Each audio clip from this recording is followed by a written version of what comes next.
La bondad de la viudez. Traductor, López Higueruelo. Osa Revisión, José Rodríguez Díez. Osa Agustín Obispo, siervo de Cristo y de los siervos de Cristo. A la religiosa sierva de Dios Juliana, salud en el Señor de los señores. Capítulo y exordio justificativo de la obra 1. Envuelto en muchas y gravísimas ocupaciones, me pongo a escribirte algo acerca de la profesión de la santa viudez para saldar mi deuda, por la promesa que te hice y por el amor que te debo en Cristo. Estando presente, me abrumaste con tus ruegos, y no pude negarme, pero luego no has cesado de recordarme por carta mi promesa.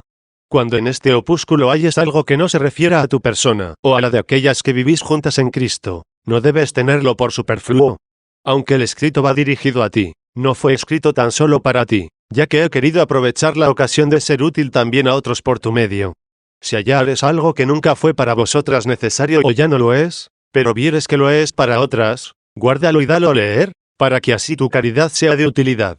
Doble división de la obra, doctrina y exhortación 2. En los problemas que atañen a nuestra vida y costumbres, no basta la doctrina, sino que es necesaria también la exhortación. Por la doctrina conocemos lo que debemos hacer.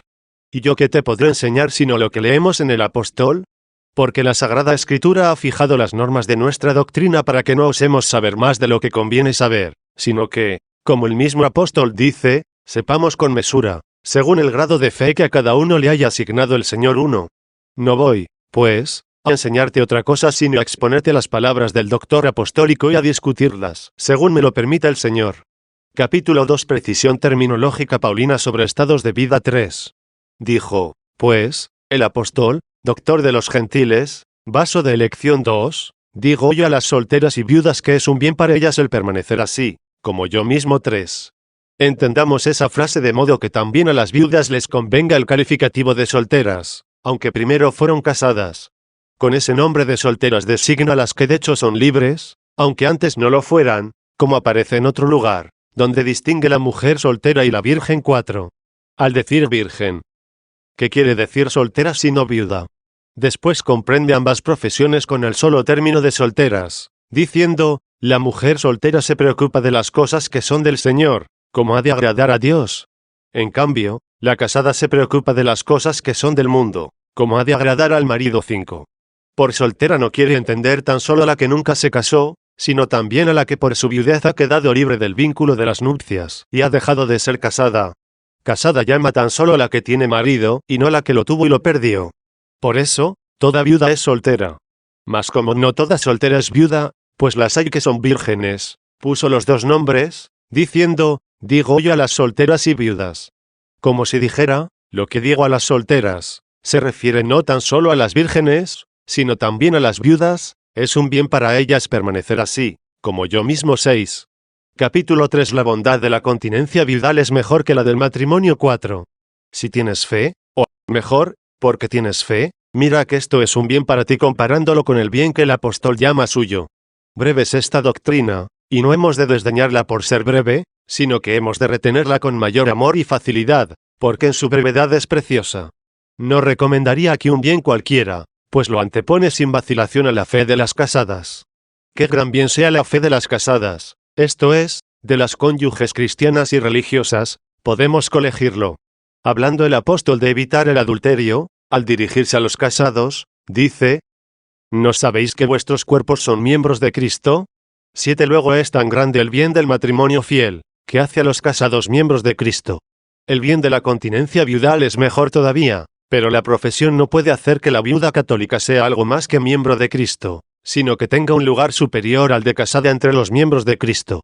Porque dice el mismo apóstol, así como en un cuerpo tenemos muchos miembros, y no todos los miembros tienen las mismas funciones, del mismo modo, los muchos somos uno en Cristo, y tenemos diversos dones según la gracia que se nos ha donado. 8. Débito conyugal recíproco 5. Asimismo, al advertir a los cónyuges que no se nieguen recíprocamente el débito de la unión sexual, no sea que uno de ellos, al negársele el débito, se sienta tentado por Satanás y caiga en adulterio, dice, esto os lo digo como concesión, no como obligación, pues desearía que todos fueran como yo. Pero cada uno recibe de Dios su carisma.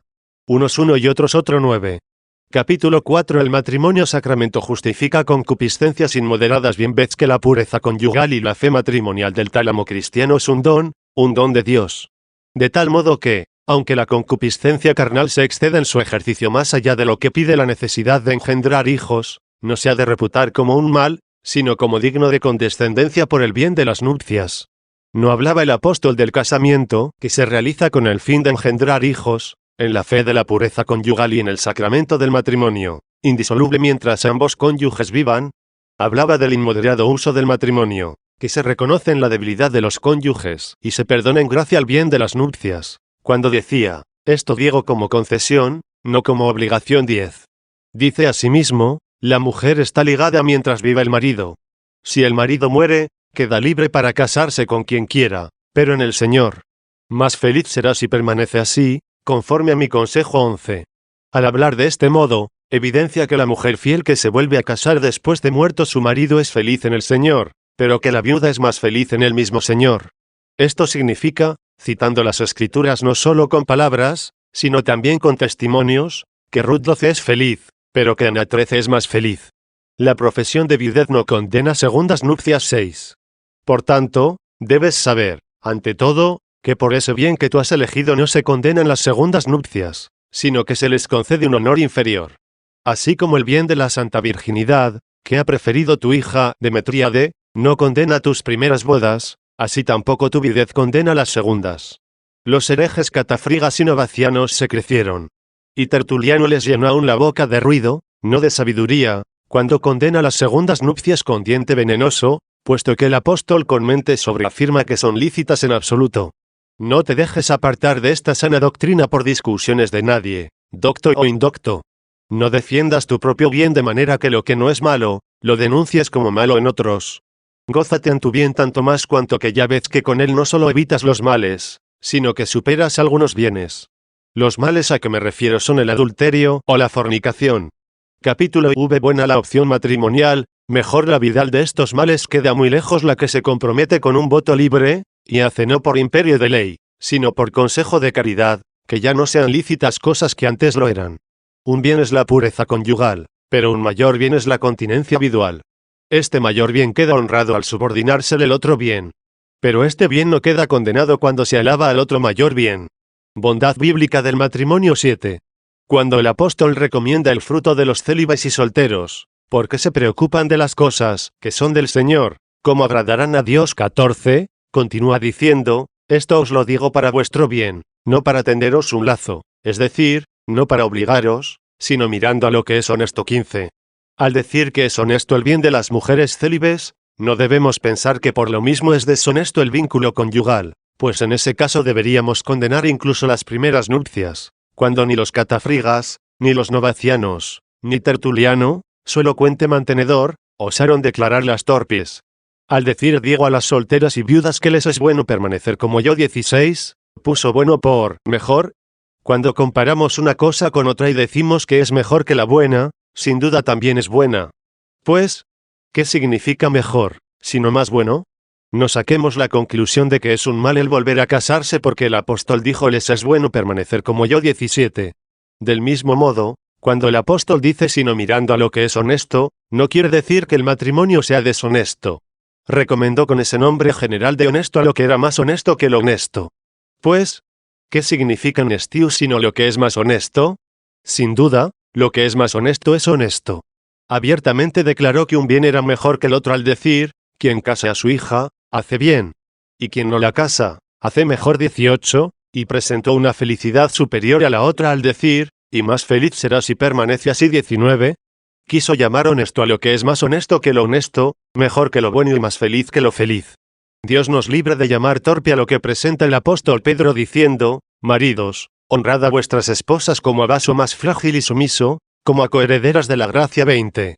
Y exhortándolas a ellas a que sean sumisas a sus maridos, a ejemplo de Sara, dice, así se adornaban en otro tiempo las santas mujeres que esperaban en Dios, obedientes a sus maridos, como Sara obedecía a Abraham llamándole Señor. Obrando bien y no cediendo a ninguna intimidación, vosotras os hacéis hijas de ella. 21. Capítulo B. Mayor entrega corporal y espiritual de las solteras a Dios. 8. El apóstol Pablo dice que la soltera sea santa en cuerpo y espíritu. 22. No ha de tomarse eso como si la casada fiel, casta y sumisa a su marido según las Escrituras, no fuese santa de cuerpo, sino tan solo de espíritu. No puede darse que sea santo el espíritu y no sea santo también el cuerpo utilizado por el Espíritu santificado. Pero no parezca que me pongo a argumentar en lugar de demostrarlo por palabras divinas. El apóstol Pedro, al citar a Sara, dice tan solo las santas mujeres, y no menciona el cuerpo. Pero consideremos las palabras del mismo Pablo cuando prohíbe la fornicación, diciendo: ¿no sabéis que vuestros cuerpos son miembros de Cristo? Tomando, pues, los miembros de Cristo, ¿los convertirá en miembros de meretriz? Dios nos libre. 23. ¿Quién os hará decir que los miembros de Cristo no son santos, o separar de los miembros de Cristo el cuerpo de los cristianos casados? Y poco después dice: vuestro cuerpo es templo del Espíritu Santo, que está en vosotros y habéis recibido de Dios. Y ya no os pertenecéis, pues habéis sido comprados a un gran precio. 24.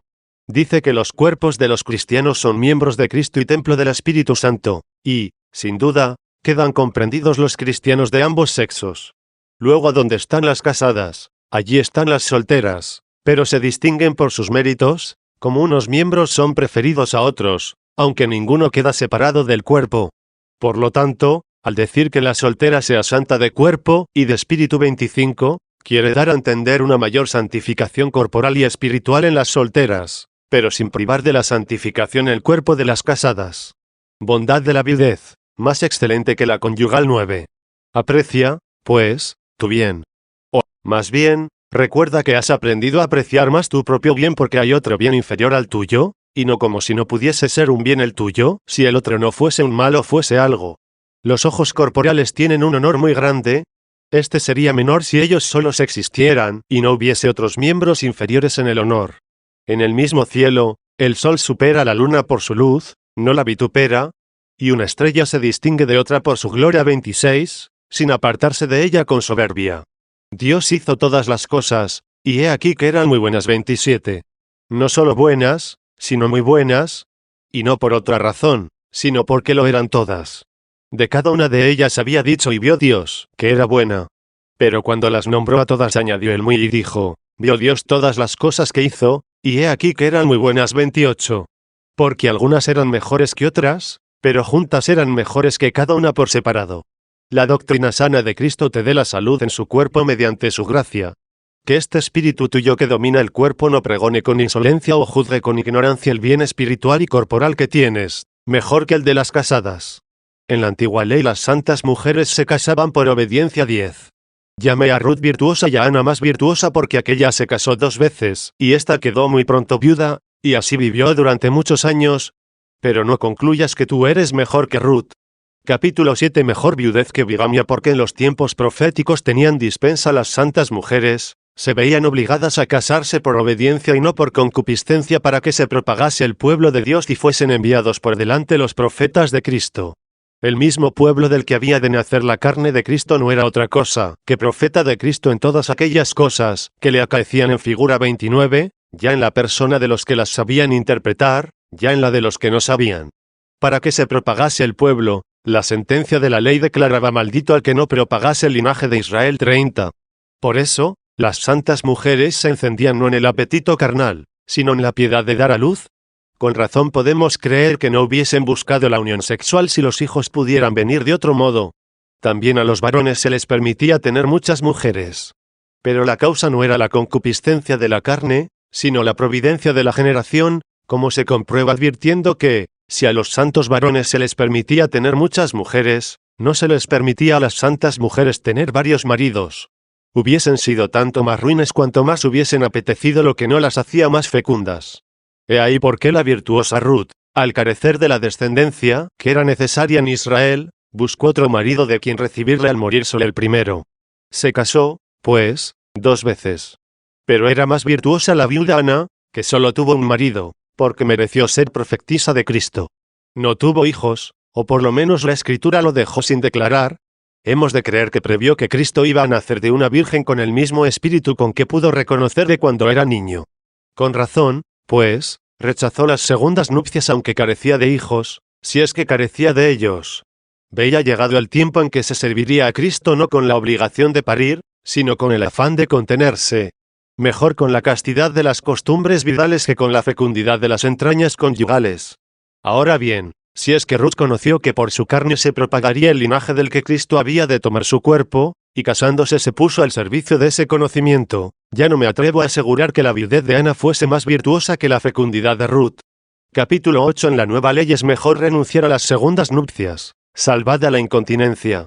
El matrimonio actual es remedio de debilidad y consuelo de compañía. 11. Tú, que ya tienes hijos y vives en el fin del tiempo, en el que ya no es hora de desparramar piedras, sino de recogerlas. No de abrazos, sino de abstenerse de ellos. 31. Recuerda que el apóstol clama, esto digo, hermanos, el tiempo es breve, solo queda que los que tienen mujer vivan como si no la tuvieran. 32. Si en estas condiciones apetecieras las segundas nupcias, no darías indicios de obsequio a la profecía y a la ley, ni siquiera de deseo carnal de tener hijos, sino solo de incontinencia. Harías lo que advierte el apóstol, al decir, bueno es para ellos, solteros y viudas, si permanecen como yo, añadiendo a continuación, pero si no pueden contenerse, cásense, más vale casarse que abrasarse. 33. Esto dijo para que el mal de la libido desenfrenada no se precipite en la impureza de las perversidades, cuando puede canalizarse en la honestidad de las nupcias. Demos gracias a Dios, porque, aunque no quisiste ser virgen, diste a luz a quien lo es. La virginidad de tu hija ha compensado el menoscabo de tu virginidad. La doctrina cristiana, si la interrogamos con diligencia, nos contesta que en este tiempo incluso las primeras nupcias han de desdeñarse si no obsta el impedimento de la incontinencia. Pues el que dijo, si no pueden contenerse, cásense, pudo haber dicho también, si no tienen hijos, cásense, suponiendo que fuese obligatorio el oficio de propagar los hijos carnales después de la resurrección y predicación de Cristo, como lo era en los primeros tiempos. Cuando en todos los pueblos hay tanta abundancia de hijos, han de ser espiritualmente engendrados. Y cuando el apóstol dice, quiero que las más jóvenes, viudas, vuelvan a casarse, tengan hijos y gobiernen la casa. 34, recomienda el bien de las nupcias con sobriedad y autoridad apostólicas, pero no impone, por complacer a la ley, obligación de tener hijos a las jóvenes, que comprenden el bien de la continencia. En fin, manifiesta porque habla así cuando añade, para que no den al enemigo ocasión de escándalo, porque ya hay algunas que se han extraviado en pos de Satanás. 35. Con estas palabras nos da a entender que quiere que se casen, podrían contenerse mejor que casarse, pero mejor es que se casen y no vayan en pos de Satanás. Esto es, miren atrás y caigan y se desmorone aquel su excelente propósito de castidad virginal y vidual. Por ende, las que no se contienen, cásense antes de profesar continencia, antes de hacer votos a Dios, ya que, si no los cumplen, con justicia son condenadas. En otro lugar dice de esas tales, una vez que las pasiones las alejan de Cristo, quieren volver a casarse, haciéndose culpables por haber faltado a la primera fe. 36. Es decir, de su propósito de continencia, han torcido la voluntad hacia las bodas, faltaron al primer compromiso, porque antes prometieron lo que después se negaron a cumplir con perseverancia. El bien de las nupcias es siempre un bien, pero en otro tiempo, en el pueblo de Dios era obediencia a la ley, mientras que ahora es un remedio a la debilidad, y en algunos casos consuelo de humanidad. No hay que condenar en el hombre la inclinación, cuando quiere engendrar hijos, no al estilo de los perros, que se valen de cualesquiera hembras, sino dentro del honesto orden conyugal. Sin embargo, le supera en excelencia el ánimo cristiano, que piensa en las cosas celestiales. 37. Capítulo 9. Con voto de continencia es culpable hasta el deseo de casarse, por incumplimiento del compromiso, no por condena del matrimonio. 12. Dijo el Señor, no todos entienden esta palabra. Por eso, la que pueda entender, entienda. 38. La que no se contenga, cásese. 39. La que no se ha decidido, delibere. La que ya se ha determinado, persevere. No se dé al adversario ninguna ocasión. 40. Y no se le quita a Cristo ninguna oblación. Si se guarda la pureza en el vínculo conyugal, no hay que temer condenación alguna. Pero en la continencia vidual y virginal se busca la excelencia de una obligación superior. Una vez que se logra, se elige y se ofrece con el debido voto. Es digno de condenación no solo el contraer nupcias, sino aun el querer casarse, aunque no se contraiga el matrimonio. Para ponerlo de manifiesto, no dijo el apóstol, después que las pasiones las alejan de Cristo, se casan, si no quieren volver a casarse, haciéndose culpables por haber faltado a la primera fe. 41. No se casaron, pero querían casarse.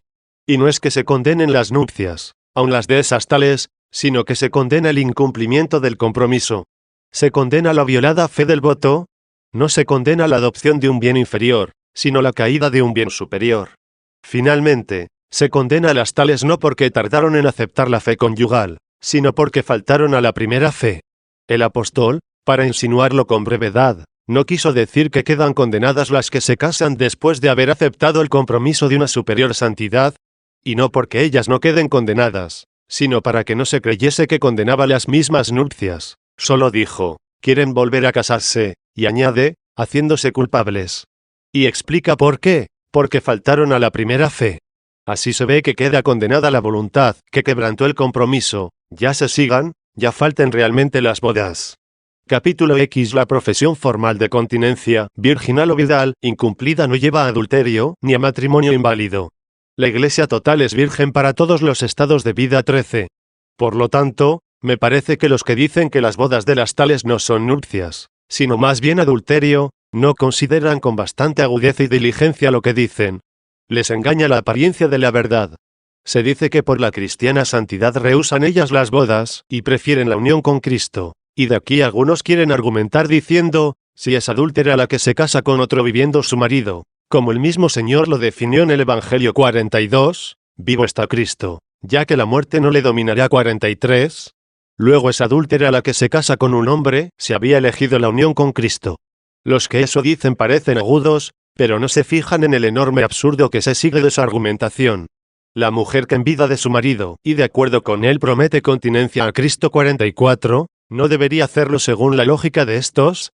Haría adúltera al mismo Cristo, aunque es nefando el pensarlo, pues se une con él viviendo su marido.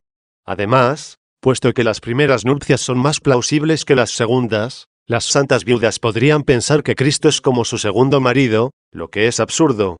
Ya antes era Cristo su varón, no carnal, sino espiritualmente, cuando servían sumisa y fielmente a sus maridos. 45, porque la Iglesia, de la que ellas son miembros, era cónyuge de Cristo.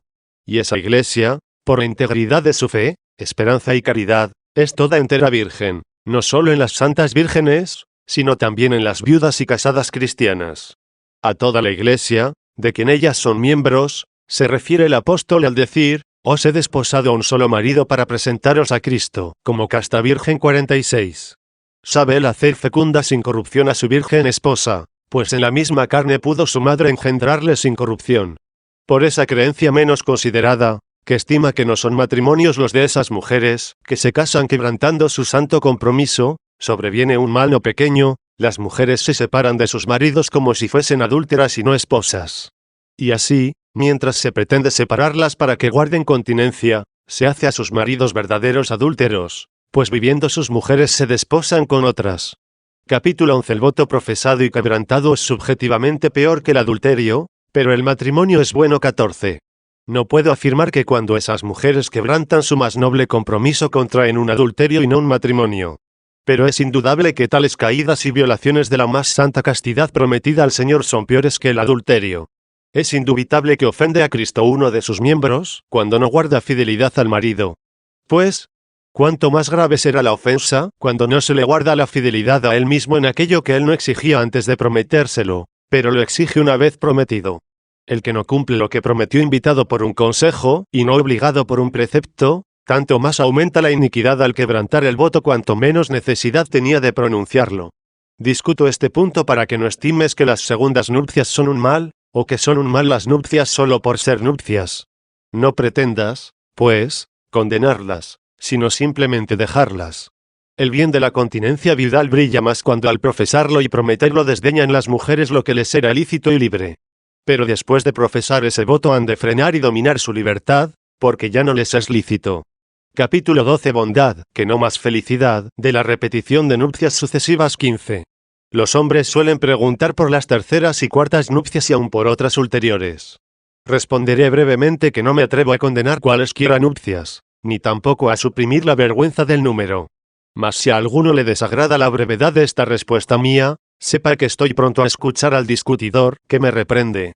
Quizá encuentre alguna razón por la que hayamos de condenar a las terceras nupcias, y no a las segundas. Yo, como advertí al principio de esta exposición, no me atrevo a saber más de lo que conviene. 47. ¿Quién soy yo para ponerme a definir lo que, según veo, no definió ni siquiera el apóstol? Dijo simplemente, la mujer está ligada mientras viva su marido, pero no dijo, el primero, el segundo, el tercero o el cuarto. Simplemente, la mujer está ligada mientras viva su marido. Si su marido muriere, ella queda libre. Cásese con quien quiera, pero en el Señor.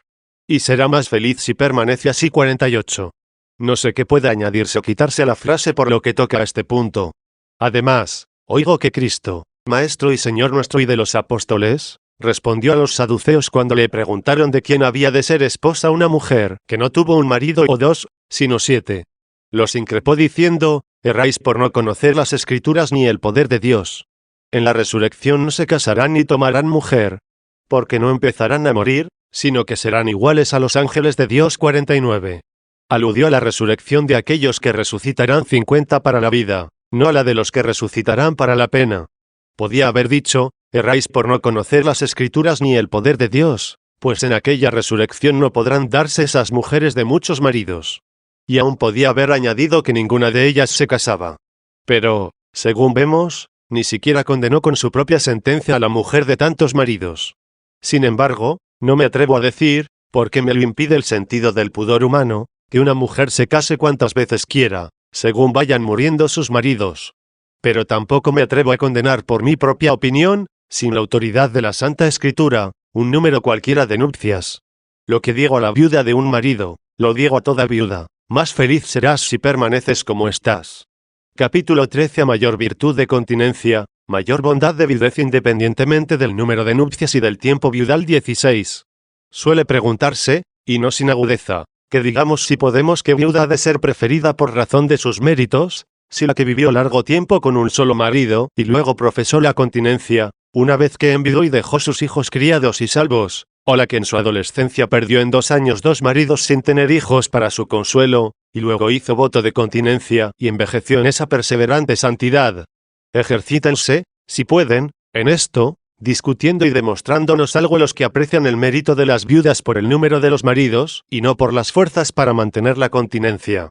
Si dicen que la que tuvo un marido ha de anteponerse a la que tuvo 2, deben presentar alguna especial razón o autoridad, no sea que aparezca que anteponen a la virtud del alma no una mayor virtud de alma, sino la felicidad de la carne. Porque pertenece a la felicidad de la carne tanto el vivir largo tiempo con el marido, como el engendrar hijos.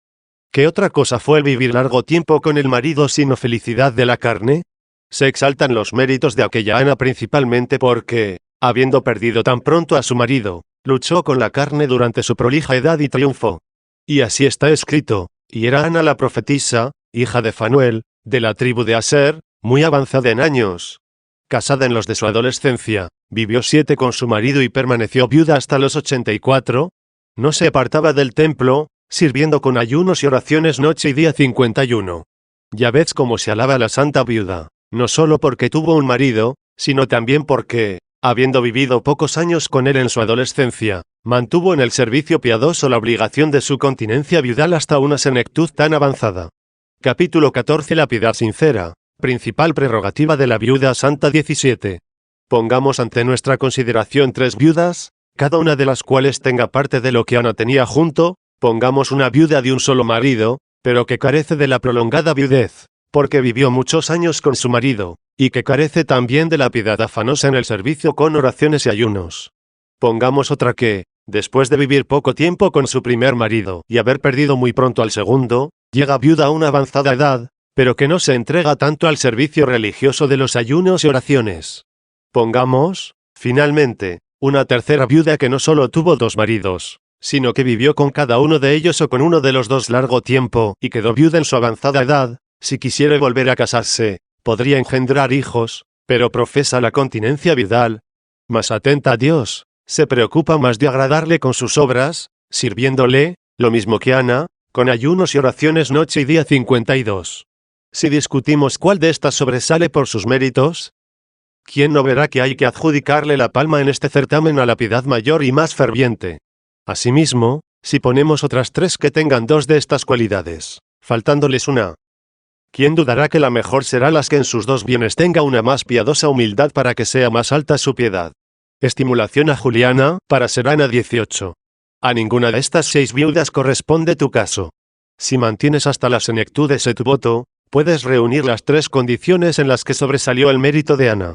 Un marido tuviste, y no vivió durante mucho tiempo contigo en carne mortal. Con tal de que obedezcas al apóstol, que dice, la que es verdaderamente viuda y desolada, esperó en el Señor y persistió en las oraciones noche y día, y evites con sobria vigilancia lo que sigue, pero la licenciosa está muerta en vida 53, sin duda que aquellos 3 bienes, que fueron de Ana serán también tuyos. Tú tienes los hijos, que ella quizá no tuvo. Pero, no mereces alabanza por haberlos tenido, sino porque te afanas en criarlos y educarlos en la piedad. Para que te nacieran bastó la fecundidad, para que vivan tienes felicidad. Mas su educación es obra de la voluntad y de la autoridad. En lo primero pueden felicitarte los hombres, en lo segundo deben imitarte. Ana conoció, mediante la ciencia profética, a Cristo en brazos de su madre Virgen 54. A ti la gracia evangélica te hizo madre de una Virgen de Cristo. Algo ha añadido de su mérito virginal a los méritos de su madre y de su abuela, Proba, esa Santa Virgen que has consagrado a Cristo, aunque ella lo quiso y lo pidió. Algo tenéis cuando la tenéis a ella. Sois en ella lo que no sois en vuestras personas. Para que ella naciera de vosotras hubisteis vosotras de perder la virginidad en el matrimonio. Capítulo 15. Síntesis epilogal de menciones y omisiones 19. No discutiría aquí sobre los méritos diversos de las casadas y de las distintas viudas si hubieras de leer tan solo tú lo que te escribo a ti. Mas como en esta materia hay algunas cuestiones muy difíciles, he querido poner algo más de lo que te atañe a ti en atención a algunos que no se tienen por doctos, sino se empeñan en discutir y juzgar los escritos ajenos deshaciendo los abocados. Quiero además que tú no te contentes con cumplir lo que prometiste y progreses en tu bien, sino que sepas con mayor diligencia y firmeza que ese bien tuyo no se distingue de las bodas por ser ellas malas, sino porque se antepone a las nupcias con ser ellas buenas.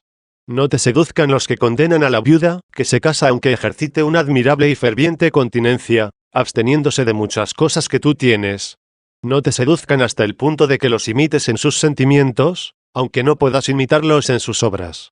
Nadie quiere ser loco frenético, aunque vea que las fuerzas de los frenéticos son superiores a las de los sanos. Es la doctrina sana principalmente la que ha de ornar y defender la bondad del compromiso. Por eso, la mujer católica, aunque se haya casado muchas veces, ha de anteponerse con justo motivo no solo a las viudas de un solo marido, sino incluso a las vírgenes de los herejes. Hay hartos problemas y hartas perplejidades en esos 3 puntos, matrimonio, viudez y virginidad. Para penetrarlos y resolverlos en un estudio son precisos mayor atención y más espacio. Solo así lograremos el conocerlos bien, o, si opinamos cosa diferente, Dios nos iluminará 55. Pero la conclusión que saca el apóstol es esta, al punto a que hemos llegado, nos marcará la dirección 56. Por lo que toca al tema que aquí tocamos, hemos llegado a anteponer la continencia al matrimonio, y la santa virginidad a la continencia viudal. Hemos aprendido que no hay que condenar, con la alabanza del compromiso nuestro o de los nuestros, ningunas bodas, que no son adulterios, sino bodas. Muchas cosas escribí ya en el libro sobre la bondad del matrimonio, en otro sobre la santa virginidad, y en un escrito que compuse con el mayor cuidado que pude, réplica a Fausto Maniqueo, quien con mordacidad reprendía el casto matrimonio de los patriarcas y profetas y había desviado de la fe sana el ánimo de algunos indoctos. Capítulo 16. Segundo exordio exhortativo sobre la continencia como gratuito don de Dios 20. En el exordio de este opúsculo propuse y prometí tocar 2 puntos necesarios, uno referente a la doctrina y otro a la exhortación. Ya he cumplido la primera parte de la promesa según mis fuerzas. Vengamos a la exhortación, para que amemos con diligencia el bien que ya conocemos con prudencia. Y en primer lugar te amonesto, Juliana, a que atribuyas a beneficio de Dios todo el amor que sientes en ti hacia la piadosa continencia y des gracias a aquel que te ha hecho participar de su espíritu hasta el punto de que su caridad se difundiera en tu corazón 57, quitándote la libertad en una cosa lícita por el amor de un más alto bien. Dios te concedió que renunciaras a casarte cuando te era lícito, para que ahora no te sea lícito aunque pudieras. Ahora se ha garantizado el que ya no puedas, porque harías lo que no es lícito, pues no lo hiciste antes cuando te era lícito. Y has merecido tanto siendo viuda de Cristo, que vieses a tu hija virgen de Cristo. Mientras tú oras como Ana, ella es virgen como María. Cuanto mejor conoces que estos son dones de Dios, tanto más feliz eres con esos mismos dones. O mejor, no serías feliz si no conocieras quién te dio lo que tienes. Mira lo que sobre ese punto dijo el apóstol: no hemos recibido el espíritu del mundo, sino el espíritu de Dios, para que conozcamos los dones que Dios nos ha concedido. 58. Muchos poseen hartos dones de Dios, pero se jactan de ellos con impía vanidad, porque no saben de quién los recibieron. Y nadie es feliz con los dones de Dios, si es ingrato con el donante. En los sagrados misterios se nos manda tener en alto el corazón, pero solo podemos realizarlo con la ayuda de aquel que nos amonesta y nos manda. Y para que no nos atribuyamos la gloria de ese bien tan grande que es el tener arriba el corazón, como si lo lográsemos con nuestras fuerzas, nos ordena a continuación dar gracias a Dios nuestro Señor. Y después se nos recuerda que eso es digno y justo. Bien sabes de dónde tomo esas palabras, y bien sabes la sanción y santidad con que se recomiendan. Ten, pues, y conserva lo que recibiste y da gracias al dador. Porque, aunque recibir y conservar sea obra tuya, solo tienes lo que recibiste. Al soberbio, que se jactaba con impiedad de lo que tenía como si lo tuviese de propia cosecha, le dice la verdad por medio del apóstol: ¿qué tienes que no hayas recibido? Y, si lo recibiste, ¿por qué te glorías como si no lo hubieses recibido? 59 Capítulo 17 El don de la gracia no contradice el libre albedrío. 21. Me obligan a hacer esas advertencias ciertos tratadillos vitandos y detestandos que por los oídos han empezado a deslizarse en el alma de muchos. Sus autores, hay que decirlo con lágrimas en los ojos, enemigos de la gracia de Cristo. 60, pretenden persuadirnos que no nos es necesaria la oración para no caer en la tentación. Quieren exaltar la libertad humana tanto, que con ella sola podamos cumplir lo que nos manda Dios, aunque Él no nos ayude con su gracia. De donde se sigue que en vano dijo el Señor: vigilad y orad para no caer en tentación. 61. Y que en vano digamos todos los días en la misma oración del Padre Nuestro: no nos dejes caer en la tentación. 62. Si depende de nuestra facultad el no ser superados por la tentación, ¿por qué hemos de orar para no caer en ella? Hagamos más bien lo que corresponde a nuestra libertad y a nuestro omnímodo poder y riámonos del apóstol, que dice: fiel es Dios, y no permitirá que seáis tentados más de lo que soportáis. 63. Tendríamos que protestar, diciendo: ¿para qué he de pedir a Dios lo que dejó a mi potestad? Dios nos libre de que piense así quien piensa bien. Pidamos, pues, que nos dé Dios lo que nos manda a tener. Nos manda que tengamos lo que aún no tenemos para advertirnos de que lo hemos de pedir. Así, al ver que podemos cumplir lo que Él nos mandó, entendamos de dónde hemos recibido el poder. No sea que, hinchados y engreídos, ignoremos los dones que Dios nos otorgó. 64. No destruimos la libertad humana cuando no negamos con ingrata soberbia, sino que predicamos con agradecida piedad la divina gracia que socorre nuestra libertad. Nuestro es el querer. Pero la libertad es despertada para que surja, es sanada para que tenga fuerzas, es ampliada para que tenga capacidad, y es llenada para que contenga. Si no tuviésemos querer, no recibiríamos los dones ni los poseeríamos. ¿Quién poseería la continencia, para hablar de ella mejor que de los otros dones de Dios, pues de ella estamos tratando? ¿Quién la poseería si no tuviese querer? Nadie la recibiría sino queriendo. Pero si preguntas quién la da, para que nuestra voluntad pueda recibirla y poseerla, escucha a la Escritura, o, mejor, puesto que ya lo conoces, recuerda lo que has leído, que nadie puede ser de otro modo continente si Dios no se lo otorgaba, y que eso mismo era ya sabiduría, el saber el origen de esta dádiva. 65. He aquí dos grandes dones, la sabiduría y la continencia. Por la sabiduría nos formamos en el conocimiento de Dios, y por la continencia no nos conformamos con este mundo. Y Dios nos manda que seamos sabios y continentes, pues sin esos dones no podemos ser justos ni perfectos. Pero oremos para que el que nos amonesta con su mandato y vocación lo que debemos querer, nos dé con su ayuda e inspiración lo que nos manda. Oremos para que nos conserve lo que ya nos dio, oremos para que supla lo que aún no nos ha dado. Oremos y demos gracias por lo que ya recibimos y confiemos en que hemos de recibir lo que aún no hemos recibido, pues no somos ingratos a lo ya recibido. El que dio a los cristianos casados el abstenerse del adulterio y la fornicación, dio también a las santas vírgenes y viudas el abstenerse de toda unión carnal, virtud que con propiedad se denomina integridad o continencia. ¿O acaso nos da Él la continencia, y tenemos de nuestra cosecha la sabiduría? Entonces, ¿por qué nos dice el apóstol Santiago: si alguno de vosotros necesita la sabiduría, pídala a Dios, que da a todos en abundancia y sin reproche, y le será otorgada? 66 Pero, con la ayuda de Dios, Ya he discutido mucho ese punto en otros de mis opúsculos. Y aún lo volveré a tocar, en cuanto Dios me ayude, cuando surja otra oportunidad. Capítulo 18. Hasta la habilidad para exhortar proviene de la gracia. 22. He querido tocar ese problema en atención a algunos hermanos muy amigos y queridos míos que se ven envueltos en el error, sin malicia sin duda, pero envueltos. Cuando exhortan a alguien a la justicia y a la piedad estiman que su exhortación carecerá de eficacia, si no ponen en el poder del hombre todo eso que negocian con el hombre para que el hombre lo ejecute, con la ayuda del don de Dios, sino tan solo ejercitando la libre voluntad. Como si la voluntad pudiera ser libre para ejecutar la obra buena si no fuese liberada por el don de Dios.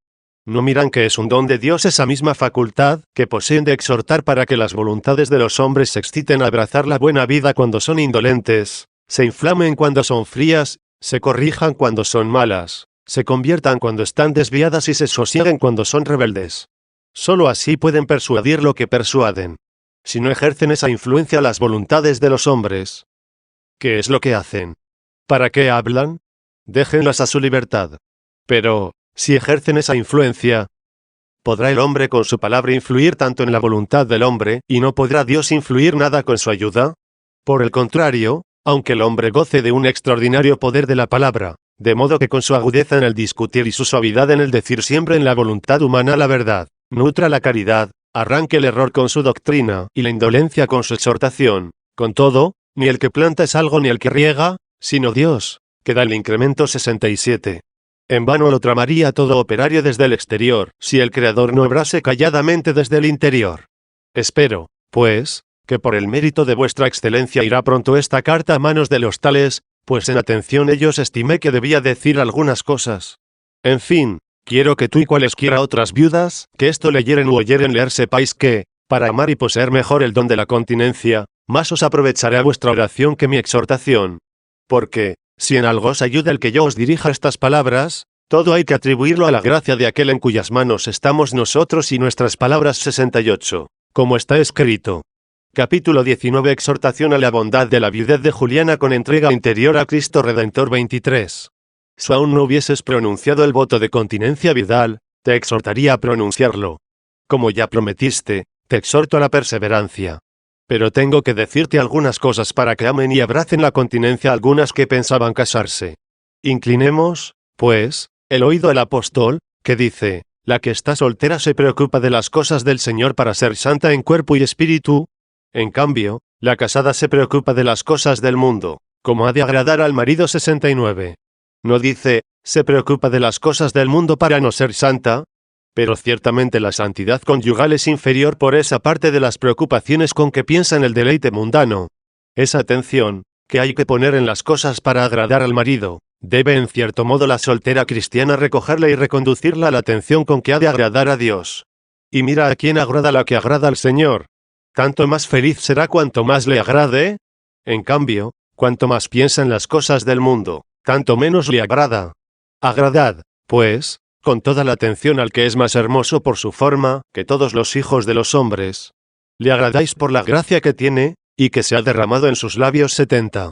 Agradadle aún con esa parte del pensamiento, que había de ocuparse en las cosas del mundo para agradar a un marido. Agradad a aquel que desagradó al mundo para que los que le agradan se libren del mundo. Siendo más hermoso por su forma, que todos los hijos de los hombres, le vieron los hombres en la cruz de la pasión, y no tenía belleza ni gracia, sino que estaba abatido su rostro, y era deforme su compostura. 71. Pero de esta deformidad de vuestro Redentor manó el precio de vuestra hermosura interior, porque toda la belleza de la hija del rey es interior. 72. Agradadle con esa hermosura. Componed esa hermosura con estudiado afán y con pensamiento solícito. No ama el pinturas y falacias.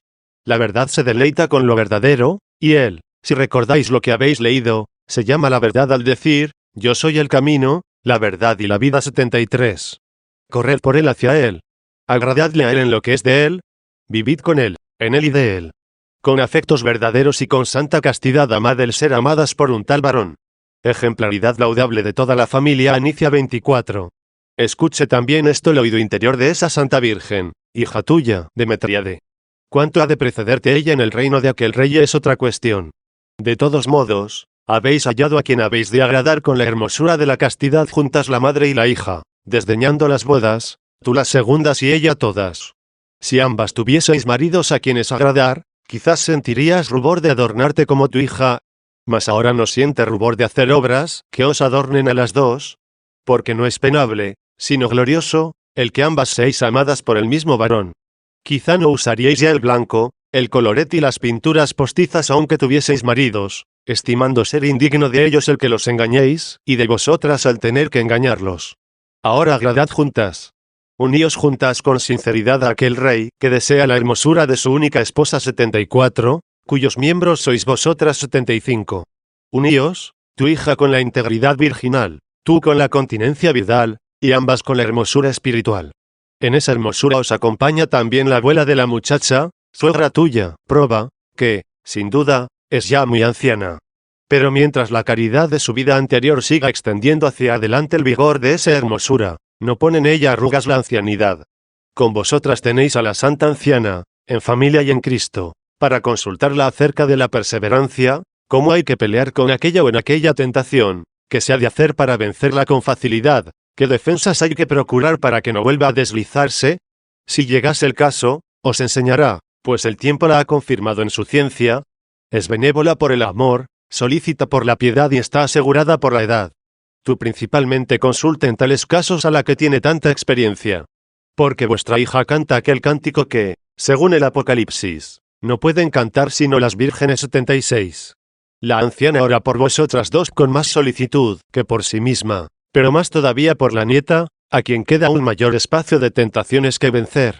A ti te ve más cerca de esa ancianidad y madre de esa hija. Yo estimo que, si vieses casada a la muchacha, aunque eso ya no le es lícito, y Dios le libre de ello, te avergonzarías de dar a luz a la vez que ella. ¿Cuánto te resta de peligrosa edad, pues aún no te llaman abuela, en que puedas ser fecunda al mismo tiempo que tu hija en frutos de buenas obras y pensamiento?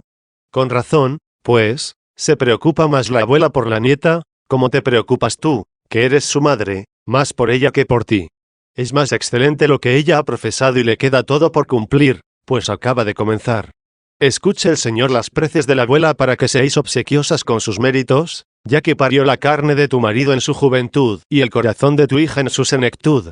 Juntas y concordes, agradad con vuestras costumbres e instad con vuestras oraciones al varón de la única esposa, en cuyo cuerpo vivís con un solo espíritu 77. Capítulo 20. Concupiscencias mundanas desdeñables por caducas 25. El día pasado no retorna. Tras el ayer viene el hoy, y tras el hoy vendrá el mañana.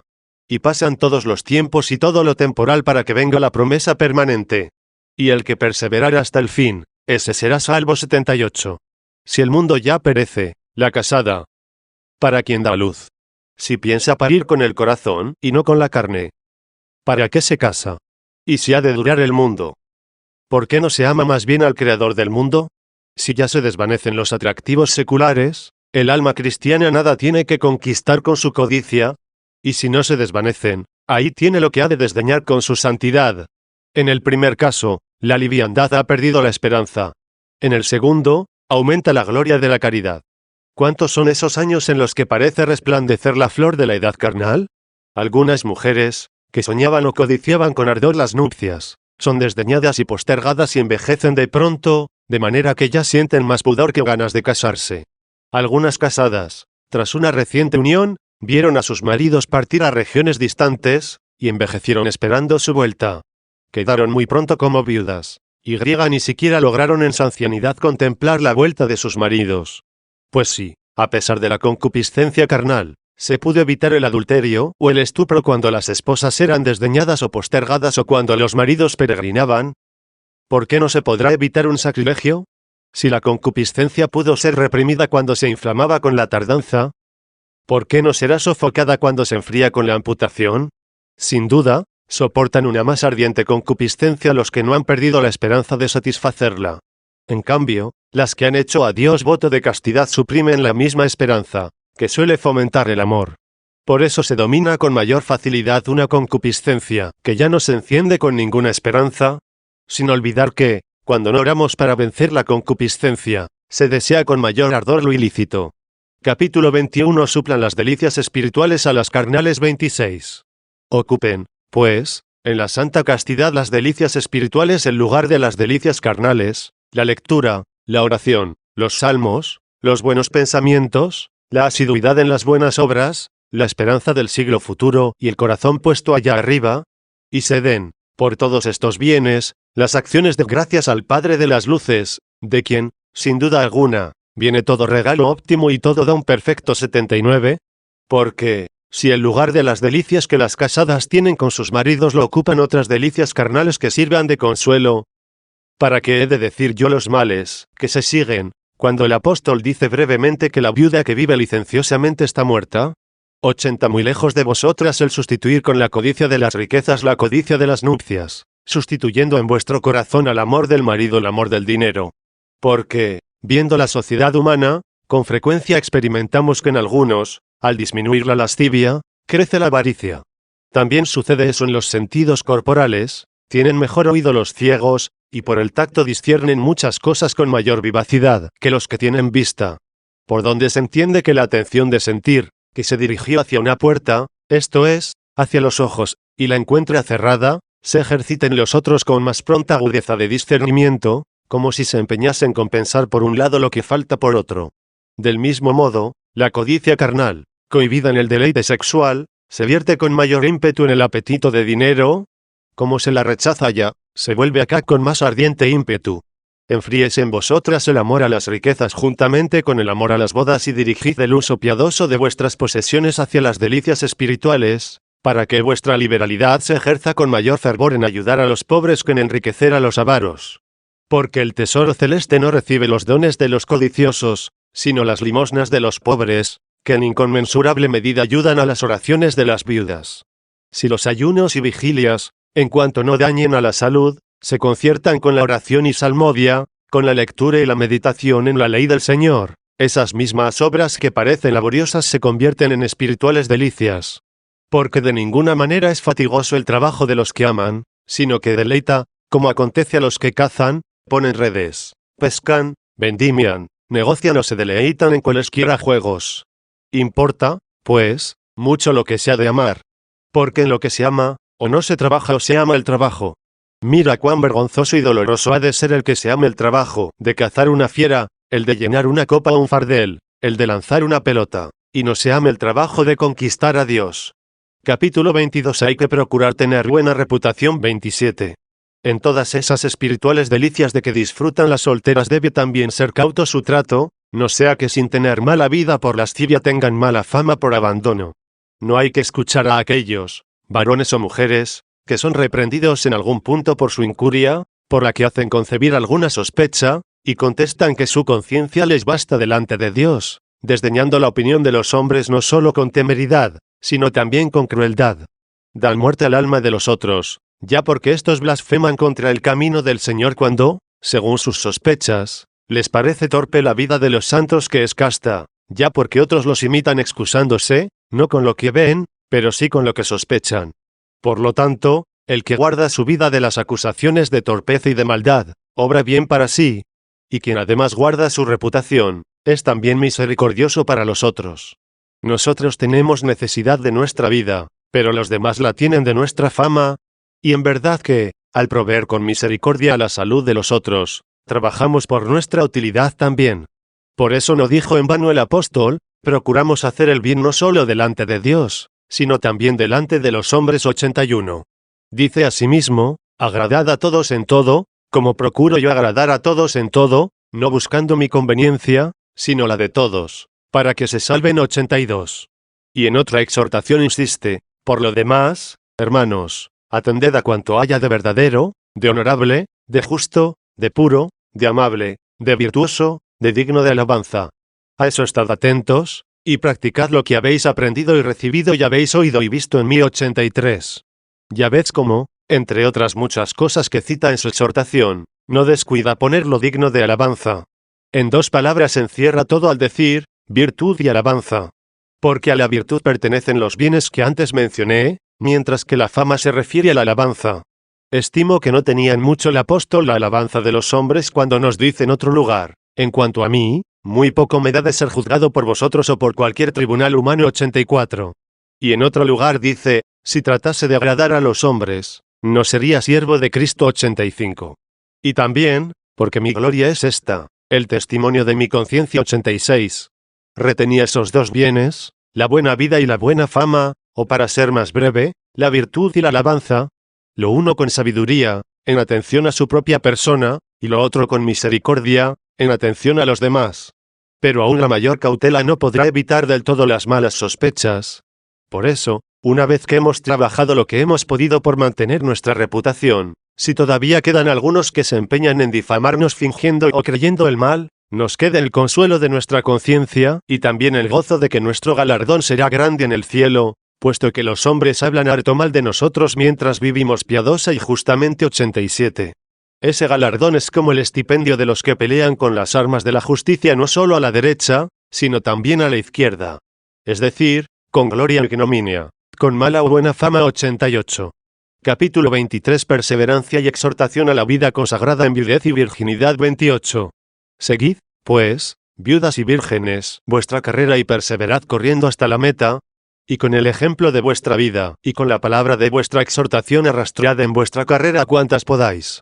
No os aparte de vuestro afán, con el que invitáis a muchas a que os imiten, esa queja de los frívolos que dicen: ¿cómo subsistiría el género humano si todos fuesen continentes? Como si este siglo no se retardase para que se cubra el número de los santos predestinados. Una vez cubierto, no se diferirá el término del siglo. Tampoco os entibie ese afán de persuadir a otras a abrazar vuestro bien aunque se os diga, siendo buenas las nupcias. ¿Cómo serán buenas en el cuerpo de Cristo todas las cosas, las mayores y las menores, si todos se dejan arrastrar por la alabanza y el amor de la continencia?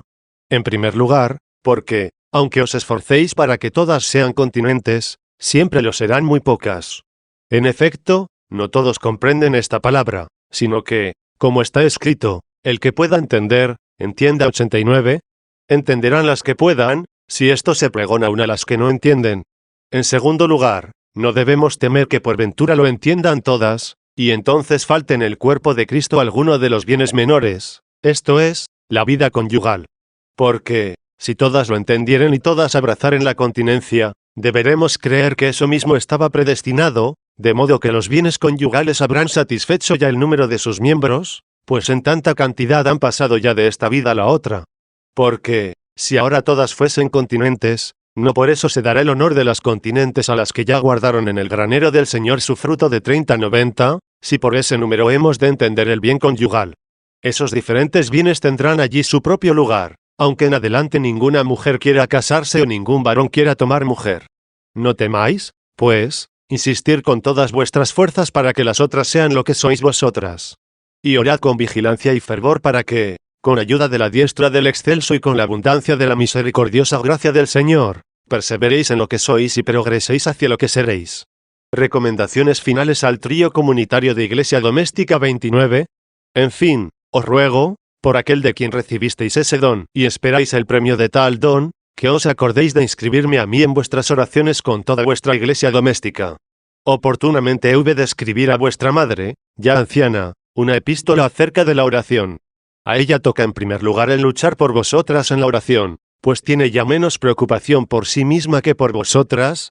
En cambio, este opúsculo sobre la continencia viudal debí escribirlo para ti, Juliana, más bien que para ella, pues tú tienes todavía que superar lo que la anciana ya superó.